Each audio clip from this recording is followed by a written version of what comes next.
Good morning. ప్రభువైన యేసుక్రీస్తు వారి పరిశుద్ధ నామములో అందరికీ శుభములు. ఈరోజు మన అనుదిన ఆత్మీయ ఆహారంగా మన దేవుడు మనల్ని ఎన్నడూ సిగ్గుపరచని దేవుడు అనే విషయాన్ని ధ్యానించుకుందాం. కొన్ని సందర్భాల్లో మనకన్నా తెలివైన వారి మధ్య, జ్ఞానవంతుల మధ్య, గొప్పవారి మధ్య మనం ఉండవలసి వచ్చినప్పుడు నేను అందరిలో సిగ్గుపడతానేమో, నేను అందరిలా ఉండలేనేమో, నేను అందరిలాగా నా గౌరవాన్ని నిలబెట్టుకోలేనేమో, అందరిలో చీపుగా ఉంటానేమో అనే రకరకాల ఫీలింగ్స్ కలుగుతూ ఉంటాయి. ఎందుకంటే వారు నాకన్నా జ్ఞానవంతులు, నాకన్నా తెలివైన వారు, నాకన్నా డబ్బున్నవారు, నాకన్నా పలుకుబడి ఉన్నవారు అనే రకరకాల ఆలోచనలు.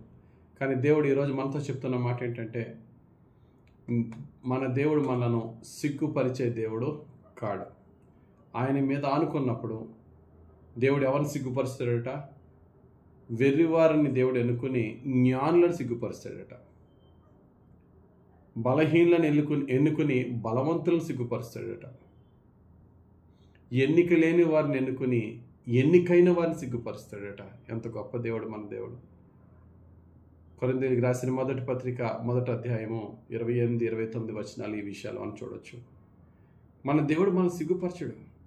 వారు మనకన్నా బలవంతులు, తెలివైన వారు, ఎన్నికైన వారు అవ్వచ్చు. మనం వారి మధ్య నిలబడవలసిన అవసరం వచ్చినప్పుడు నిలబడి మాట్లాడుతూ ఉంటే మనం అనుకునే అవమానానికి బదులుగా ఘనతలోనికి నడిపించే దేవుడు మనం. చక్కటి వాగ్దానం రోమీయులకు రాసిన పత్రిక 10వ అధ్యాయం 11వ వచనం మనం చూసినట్లయితే, ఏమనగా ఆయన యందు విశ్వాసముంచు వాడెవ్వడనో సిగ్గుపడడని లేఖనము చెప్పుచున్నది. దేవునికి స్తోత్రం కలుగుగాక.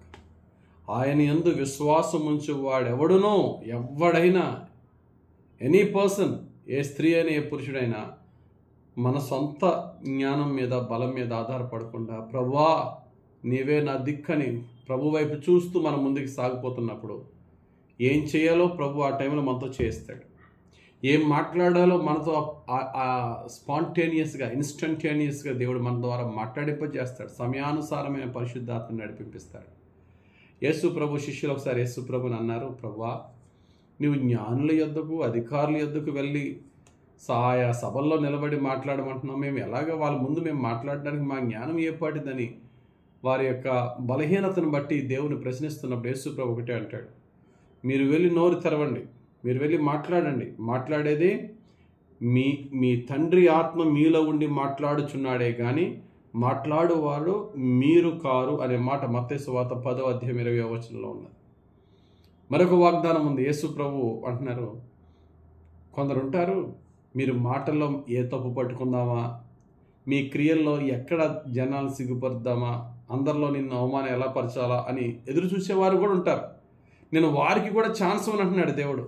లోకాసు వార్త 21వ అధ్యాయం 15వ వచనం, మీ విరోధులందరూ ఎదురాడుటకును కాదనుటకును వీలు కాని వాక్కును జ్ఞానమును నేను మీకు అనుగ్రహించును. దేవునికి స్తోత్రం.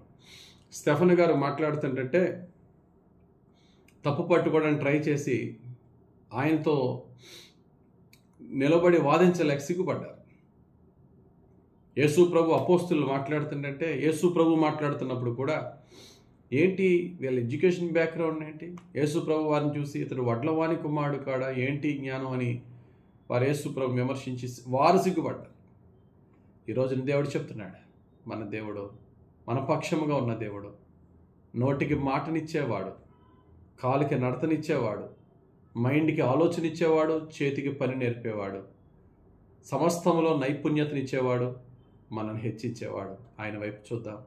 యేసయ్యా నీవే నా దిక్కని మనం వెళ్తే దేవుడు ఆయన దక్షిణ హస్తం మన మీద ఉంచి అవమానానికి బదులుగా ఘనతనిచ్చి మనం తృప్తిపరిచేవాడు. ఆ యేసయ్య నాకు, నీకు, మనందరికీ ఇప్పుడు ఎల్లప్పుడూ తోడుని దీవించును గాక. ఆమేన్. పరిశుద్ధుడా, ప్రేమ కలిగిన తండ్రి, ఇచ్చిన ఈ వాక్యం బట్టి వందనాలయ్య.